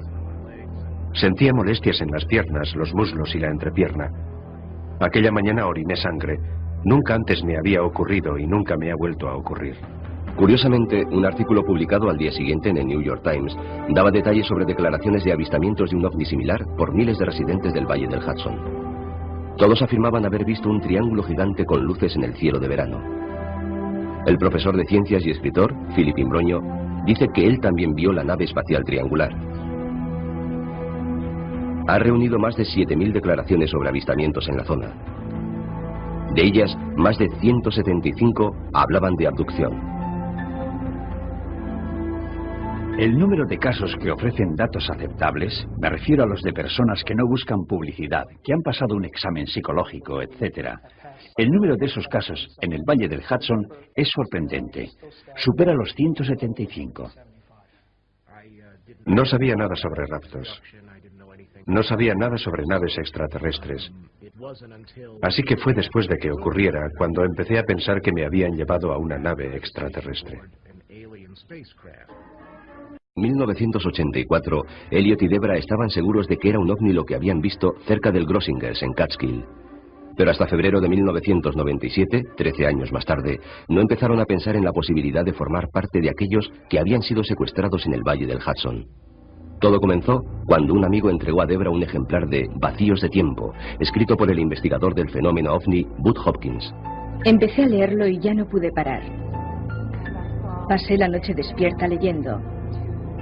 Encontré muchas similitudes con cosas que habían sucedido en mi vida. No solo la experiencia de Grossinger, sino muchas otras cosas. Hopkins, que desde 1975 ha investigado más de 600 casos de abducción, accedió a ayudarle sugiriendo la hipnosis para hacer aflorar experiencias que puede que ocultaran en su inconsciente. Cuando trabajas con alguien que tiene estas experiencias o que las ha tenido en algún momento de su vida, sabes que hay un grupo central de experiencias, muchas de las cuales no pueden recordar de forma consciente. Hopkins no es psicoanalista, pero ha consultado con psicólogos y psiquiatras y ha dado conferencias ante cientos de profesionales de la salud mental interesados en encontrar un medio para estudiar los casos de abducciones por extraterrestres. Hopkins trabajó 7 años como aprendiz de hipnotizador antes de ocuparse por su cuenta de personas que pensaban que podían haber sido secuestradas por extraterrestres. En febrero de 1977, Elliot Novak se sometió a una sesión de hipnosis en el despacho de Hopkins. El vídeo de la sesión muestra a Elliot recordando encontrarse sobre una mesa de metal en una habitación fría rodeado de figuras misteriosas. ¿Hay alguna parte del cuerpo donde sientas el cosquilleo de forma más intensa o es igual por todas partes? Es solo en la entrepierna, como si la zona se hubiera quedado dormida. Sabía que tenía las piernas levantadas porque veía la parte superior de mis rodillas, pero no sentía nada en absoluto. El que estaba a la derecha estaba haciendo algo en mi cuerpo. Podía verle, podía ver su cabeza. No imaginaba que de vez en cuando se llevaran a alguien y le extrajeran esperma. Era algo que no se me había pasado por la mente. Durante su sesión de hipnosis, Debra declaró que cuando el ovni se situó sobre el coche, se giró hacia Elliot, pero este había desaparecido. Al parecer, la dejaron abandonada. Después de las sesiones de hipnosis, Debra y Elliot compararon sus recién recuperados recuerdos. ¿No me viste por ningún sitio? No. ¿Y fuera? No. Mi siguiente recuerdo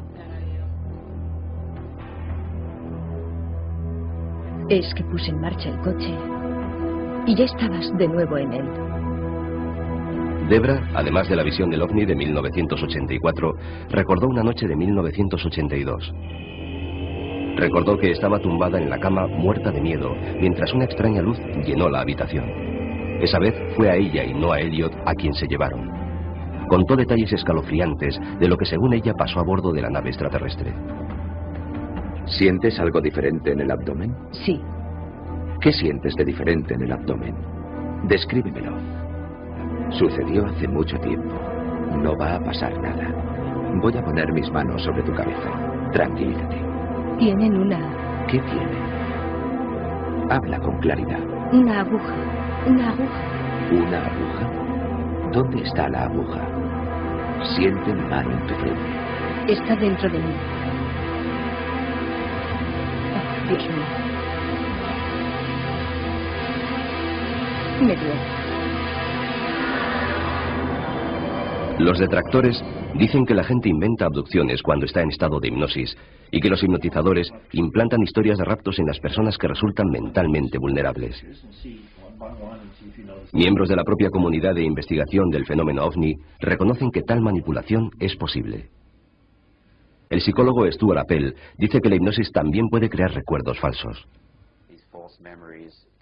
Estos recuerdos falsos pueden resultar completamente convincentes para el individuo que ha sido hipnotizado.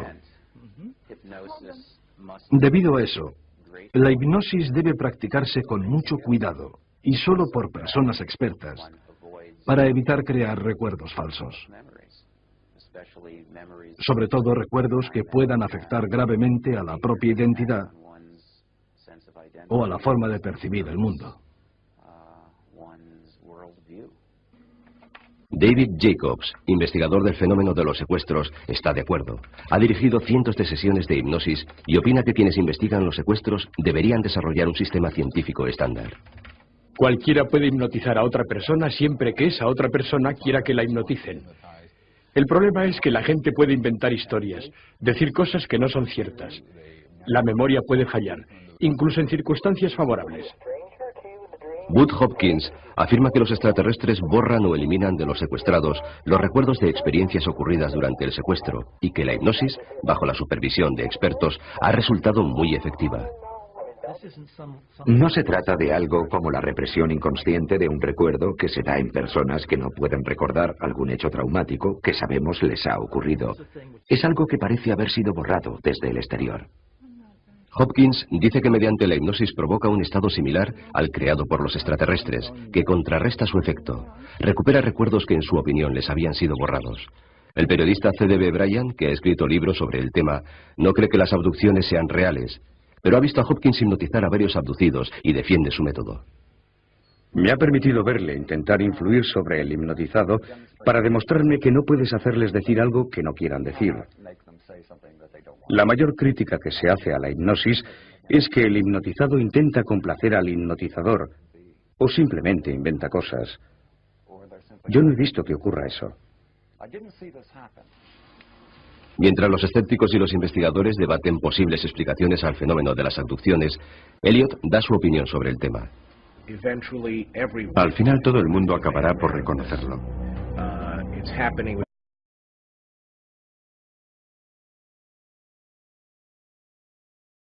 Sensación de vacíos de tiempo. Recuerdos de seres extraterrestres. Los raptos por parte de extraterrestres son uno de los fenómenos más desconcertantes del siglo XX. A veces se les llama encuentros en la cuarta fase. Y se dice que ocurren cuando alienígenas trasladan humanos a un ovni. Durante los últimos 30 años ha habido cientos y cientos de sucesos que piden a gritos una explicación. Un leñador afirma que seres del espacio le raptaron en el bosque y le volvieron a dejar junto a la carretera 5 días más tarde. Un músico de Nueva York asegura que fue transportado a un ovni gigante mientras su novia permanecía paralizada en el asiento del coche. Bajo hipnosis, una pareja recordó cómo vieron con horror cómo pequeños seres grises se llevaban a su hijo de la cuna. Y 2 criadoras de caballos relatan historias fantásticas de sus encuentros con extraterrestres desde que eran niñas. No existen pruebas para corroborar ninguna de estas afirmaciones, pero miles de norteamericanos corrientes relatan historias sorprendentemente parecidas. Algunas personas dicen que se trata de engaños, otras piensan que son alucinaciones. Pero para el resto es uno de los grandes misterios de nuestro tiempo y permanece sin explicación. Abducciones extraterrestres.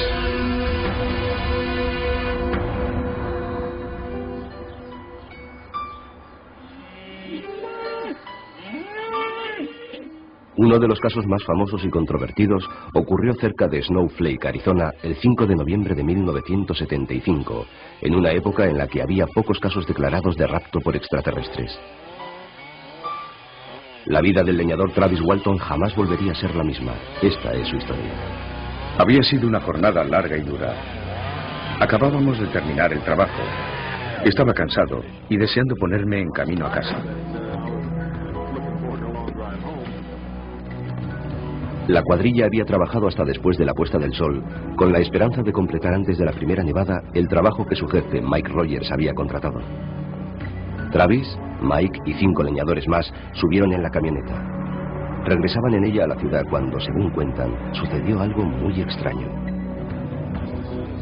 Lo vimos nada más pasar los árboles que estaban entre nosotros y aquella cosa. Flotaba en el aire a menos de 30 metros de distancia. Fue... no sé cómo decirlo. Rebasamos los árboles y allí estaba. Ver aquello te dejaba atontado. Él fue el único en salir de la camioneta. Yo no tenía intención de salir. Al principio me comporté como un fanfarrón. Pensaba que aquello se iba a marchar antes de que me acercara. Pero cuanto más me acercaba, más comprendía que no se iba a mover. Empecé a pensar que aquello no era una buena idea. Le grité para que regresara. ¿Qué demonios haces? Aquello parecía peligroso. Decidí que lo mejor era irme de allí corriendo. Me giré y algo me golpeó. Salió algo del fondo de aquella cosa y le golpeó en la cabeza y en la zona del pecho. Era algo parecido a una explosión de luz. No sé lo que sucedió después. Perdí por completo el sentido. A sus compañeros les entró el pánico y huyeron dejando a Travis inmóvil en el suelo. Cuando regresaron algunos minutos más tarde, la nave extraterrestre había desaparecido. Comenzaron a buscar a Travis. Éramos leñadores, tipos duros, o al menos eso pensábamos. Cuando bajamos de la camioneta nos juntamos en una piña frente a las luces del vehículo y comenzamos a buscar a Travis. Íbamos pegados unos a otros muertos de miedo. Yo tenía tanto miedo que sentía náuseas. No lograron encontrar a Travis. Al día siguiente... Extraterrestres. Pero solo lo creeré, y no hablo únicamente como científico. Solo lo creeré de verdad si encuentro pruebas físicas de ello. El premio Nobel de Física Leon Lederman coincide con otros escépticos al afirmar que Travis preparó un elaborado engaño para conseguir dinero y fama. Inventarse una historia es lo más sencillo del mundo. Debemos ser escépticos en esos asuntos. ¿Por qué se inventa alguien una cosa así? Lo hace por dinero. Teniendo en cuenta todos los aspectos de la historia que hay que aceptar sin pruebas, es mucho más fácil creer que lo que el tipo busca es sacar dinero. Tengo que luchar contra el impacto emocional de la situación por la que he pasado, mientras me enfrento a personas irracionales y escépticas. Gente que se empeña en atacarme sin ni siquiera conocer los hechos. Pese a que la historia de Travis Walton fue llevada al cine en una película basada en su libro, Travis asegura haber sacado muy poco beneficio económico de su experiencia. El resultado financiero neto ha sido negativo. El resultado neto en mi vida ha sido negativo. No disfruto con la fama ni la notoriedad. Preferiría que no hubiera ocurrido. Travis sigue convencido de que su experiencia fue real. Al argumento de que no existen pruebas empíricas de que ocurriera, Travis responde que tampoco las hay de que no ocurriera.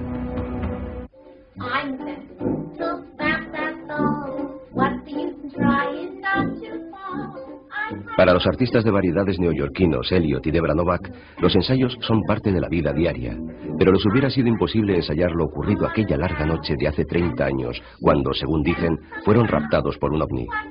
Están comenzando a aceptar todas las implicaciones de su historia, unas veces con temor y otras con asombro. Recuerdo que pensaba, si quieren llevarnos, vayámonos con ellos. Guardo una memoria clara de lo ocurrido, porque me sentí decepcionado cuando terminó. No me sentí aliviado cuando acabó. Quería que la experiencia continuara, pero me encontré de vuelta en Nueva York. El productor de televisión, escritor y artista de variedades, Elliot Novak, y su novia, la artista de variedades, Debra Stuner, terminaron su actuación en el Grossinger's Resort Hotel de Catskill Mountains a las 11 de la noche del 23 de agosto de 1984. Tardaron pocos minutos en hacer las maletas y ponerse en camino hacia la ciudad de Nueva York. Tomaron la carretera 17 dirección sur. En circunstancias normales, el trayecto dura unas 2 horas. Aquella noche, sin embargo, las cosas no fueron como de costumbre. Elliot miró hacia arriba y vio un grupo de luces parpadeantes. Se las indicó a Debra, que paró el coche junto a la cuneta. Las luces dejaron de parpadear y comenzaron a avanzar hacia ellos. Solo entonces se dieron cuenta de que se trataba de 3 luces situadas en los extremos de un oscuro y enorme objeto metálico de forma triangular. Elliot realizó estos dibujos para explicar lo que habían visto. Era tan grande que tapaba todo el cielo, miraras en la dirección que miraras. Llenaba por completo todo mi campo visual. Era del tamaño de un campo de fútbol. Es la mejor forma que encuentro de describirlo. El objeto se desplazó sin hacer el menor ruido hasta situarse sobre el coche. Se detuvo encima de ellos y les bañó con una luz blanco-azulada. Vi un gran resplandor. Luego ya no recuerdo nada más. Recuerdo que sentía como si tuviera mariposas en el estómago, como si fuera en un aeroplano pequeño que sube y baja. Lo siguiente que recuerdan es que el objeto había desaparecido. La puerta del copiloto estaba abierta y Elliot tenía las piernas fuera. Pero había algo mucho más desconcertante. Me puse en pie y me subí los pantalones. No tenía ni idea de que su historia apareció en todos los periódicos. Los habitantes de la ciudad organizaron patrullas de búsqueda y peinaron grandes extensiones del bosque en busca de Travis. Cuando la búsqueda no reveló ningún indicio sobre su paradero, el sheriff Marlin Gillespie sospechó que se trataba de un engaño. Estaba más inclinado a creer que se trataba de algún tipo de delito violento. Pensaba que alguno acabaría por irse de la lengua y contar qué había ocurrido. Los cotilleos de la ciudad apuntaban hacia Mike Rogers y los miembros de la cuadrilla. Para limpiar sus nombres decidieron someterse a la prueba del polígrafo. 5 de ellos superaron la prueba. El resultado del sexto se calificó de no concluyente. Travis dice que 5 días después de su desaparición, despertó junto a la carretera a pocos kilómetros del lugar donde se había desvanecido. Se acercó tambaleando hasta un teléfono y llamó a casa. Cuando me enteré de cuánto tiempo había pasado, me quedé tan sorprendido que estuve como en estado catatónico durante un rato. Estos dibujos, realizados por el jefe de la cuadrilla, Mike Rogers, ilustran el relato de Travis sobre lo que ocurrió durante los 5 días que duró su desaparición. Travis recuerda que se despertó en una nave espacial, tumbado sobre la mesa de una sala esterilizada y con un fuerte dolor en la parte superior del cuerpo. Dice que se encontró de pronto mirando de frente a la cara a unas criaturas horribles. Fue la visión más aterradora que he tenido en mi vida. Tenían un aspecto similar al humano, 2 brazos, 2 piernas, etc. Sus facciones eran en cierto modo similares a las humanas, pero no eran humanos. Sus ojos parecía que podían ver en mi interior. Mostraban una cierta indiferencia hacia mí que me producía pánico. Travis dice que se sentó y les gritó que se alejaran de él. Cogió un objeto que tenía al lado, lo agitó contra las criaturas y éstas abandonaron la habitación. Les gritaba todo tipo de amenazas.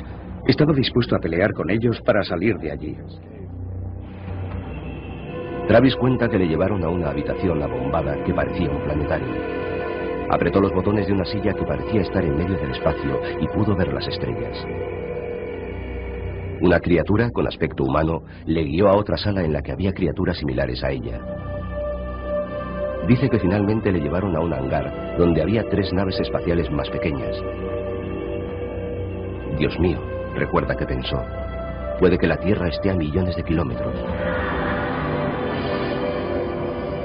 Durante los más de 20 años que han pasado desde el presunto rapto extraterrestre, ninguno de los leñadores ha cambiado su versión sobre los hechos, pese a la presión de los medios de comunicación y las ofertas económicas a cambio de una confesión. Pero la duda persiste. Creo que los individuos a los que sometimos a la prueba del polígrafo vieron algo que pensaron que era un ovni. Respecto a Travis Walton, no creo que le llevaran a un ovni. Pero sí creo que él de verdad cree que fue así.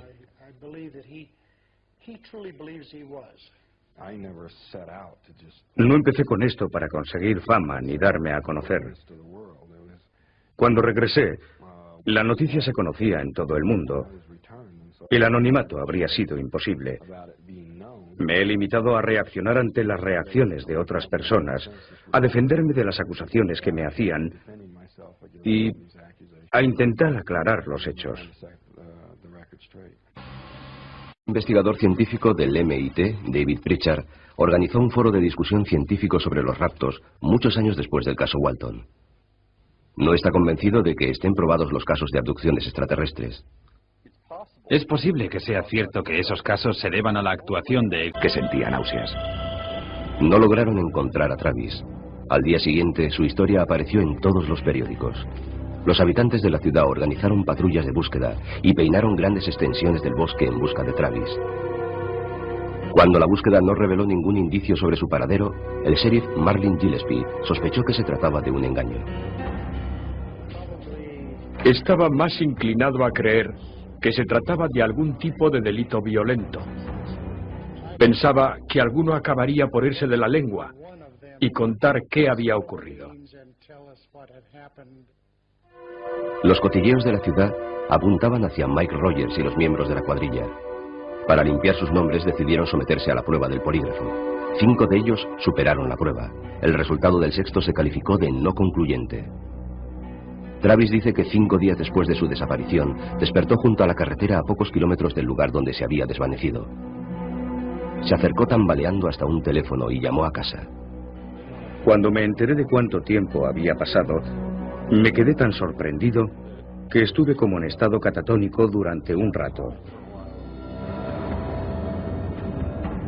Estos dibujos, realizados por el jefe de la cuadrilla, Mike Rogers, ilustran el relato de Travis sobre lo que ocurrió durante los 5 días que duró su desaparición. Travis recuerda que se despertó en una nave espacial, tumbado sobre la mesa de una sala esterilizada y con un fuerte dolor en la parte superior del cuerpo. Dice que se encontró de pronto mirando de frente a la cara a unas criaturas horribles. Fue la visión más aterradora que he tenido en mi vida. Tenían un aspecto similar al humano, 2 brazos, 2 piernas, etc. Sus facciones eran en cierto modo similares a las humanas, pero no eran humanos. Sus ojos parecía que podían ver en mi interior. Mostraban una cierta indiferencia hacia mí que me producía pánico. Travis dice que se sentía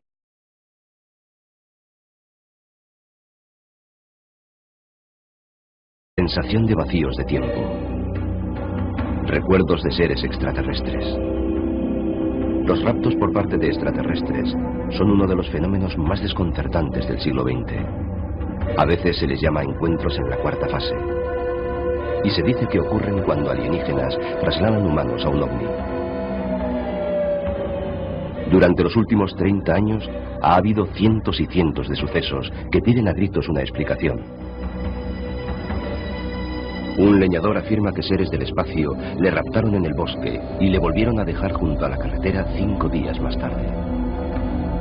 Un músico de Nueva York asegura que fue transportado a un ovni gigante mientras su novia permanecía paralizada en el asiento del coche. Bajo hipnosis, una pareja recordó cómo vieron con horror cómo pequeños seres grises se llevaban a su hijo de la cuna. Y 2 criadoras de caballos relatan historias fantásticas de sus encuentros con extraterrestres desde que eran niñas. No existen pruebas para corroborar ninguna de estas afirmaciones, pero miles de norteamericanos corrientes relatan historias sorprendentemente parecidas. Algunas personas dicen que se trata de engaños, otras piensan que son alucinaciones. Pero para el resto es uno de los grandes misterios de nuestro tiempo y permanece sin explicación. Abducciones extraterrestres.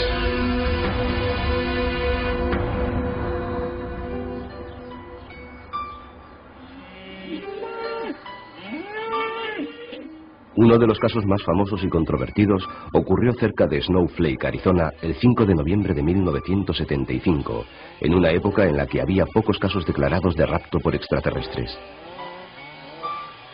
La vida del leñador Travis Walton jamás volvería a ser la misma. El caso Walton. No está convencido de que estén probados los casos de abducciones extraterrestres. Es posible que sea cierto que esos casos se deban a la actuación de extraterrestres. Pero solo lo creeré, y no hablo únicamente como científico, solo lo creeré de verdad si encuentro pruebas físicas de ello. El premio Nobel de Física Leon Lederman coincide con otros escépticos al afirmar que Travis preparó un elaborado engaño para conseguir dinero y fama. Inventarse una historia es lo más sencillo del mundo. Debemos ser escépticos en esos asuntos. ¿Por qué se inventa alguien una cosa así? Lo hace por dinero. Teniendo en cuenta todos los aspectos de la historia que hay que aceptar sin pruebas, es mucho más fácil creer que lo que el tipo busca es sacar dinero. Tengo que luchar contra el impacto emocional de la situación por la que he pasado, mientras me enfrento a personas irracionales y escépticas. Gente que se empeña en atacarme sin ni siquiera conocer los hechos. Pese a que la historia de Travis Walton fue llevada al cine en una película basada en su libro, Travis asegura haber sacado muy poco beneficio económico de su experiencia. El resultado financiero neto ha sido negativo. El resultado neto en mi vida ha sido negativo. No disfruto con la fama ni la notoriedad. Preferiría que no hubiera ocurrido. Travis sigue convencido de que su experiencia fue real. Al argumento de que no existen pruebas empíricas de que ocurriera, Travis responde que tampoco las hay de que no ocurriera.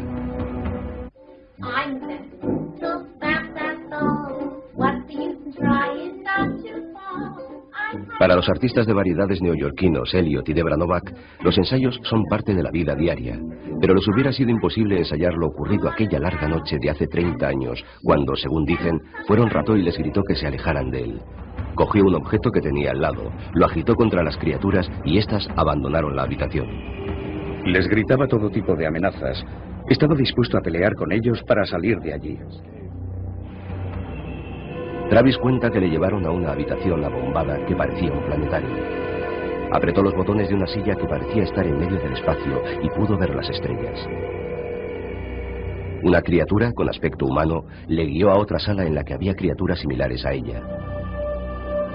Dice que finalmente le llevaron a un hangar donde había 3 naves espaciales más pequeñas. Dios mío, recuerda que pensó, puede que la Tierra esté a millones de kilómetros. Durante los más de 20 años que han pasado desde el presunto rapto extraterrestre, ninguno de los leñadores ha cambiado su versión sobre los hechos, pese a la presión de los medios de comunicación y las ofertas económicas a cambio de una confesión. Pero la duda persiste. Creo que los individuos a los que sometimos a la prueba del polígrafo vieron algo que pensaron que era un ovni.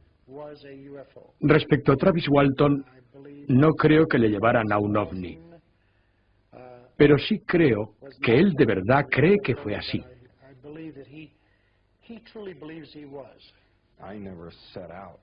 No empecé con esto para conseguir fama ni darme a conocer. Cuando regresé, la noticia se conocía en todo el mundo. El anonimato habría sido imposible. Me he limitado a reaccionar ante las reacciones de otras personas, a defenderme de las acusaciones que me hacían y a intentar aclarar los hechos. Un investigador científico del MIT, David Pritchard, organizó un foro de discusión científico sobre los raptos muchos años después de su historia. Había sido una jornada larga y dura. Acabábamos de terminar el trabajo. Estaba cansado y deseando ponerme en camino a casa. La cuadrilla había trabajado hasta después de la puesta del sol, con la esperanza de completar antes de la primera nevada el trabajo que su jefe, Mike Rogers, había contratado. Travis, Mike y 5 leñadores más subieron en la camioneta. Regresaban en ella a la ciudad cuando, según cuentan, sucedió algo muy extraño. Lo vimos nada más pasar los árboles que estaban entre nosotros y aquella cosa. Flotaba en el aire a menos de 30 metros de distancia. Fue... no sé cómo decirlo. Rebasamos los árboles y allí estaba. Ver aquello te dejaba atontado. Él fue el único en salir de la camioneta. Yo no tenía intención de salir. Al principio me comporté como un fanfarrón. Pensaba que aquello se iba a marchar antes de que me acercara. Pero cuanto más me acercaba, más comprendía que no se iba a mover. Empecé a pensar que aquello no era una buena idea. Le grité para que regresara. ¿Qué demonios haces? Aquello parecía peligroso. Decidí que lo mejor era irme de allí corriendo. Me giré y algo me golpeó. Salió algo del fondo de aquella cosa y le golpeó en la cabeza y en la zona del pecho. Era algo parecido a una explosión de luz. No sé lo que sucedió después. Perdí por completo el sentido. A sus compañeros les entró el pánico y huyeron dejando a Travis inmóvil en el suelo. Cuando regresaron algunos minutos más tarde, la nave extraterrestre había desaparecido. Comenzaron a buscar a Travis. Éramos leñadores, tipos duros, o al menos eso pensábamos. Cuando bajamos de la camioneta nos juntamos en una piña frente a las luces del vehículo y comenzamos a buscar a Travis. Íbamos pegados unos a otros muertos de miedo. Yo tenía tanto miedo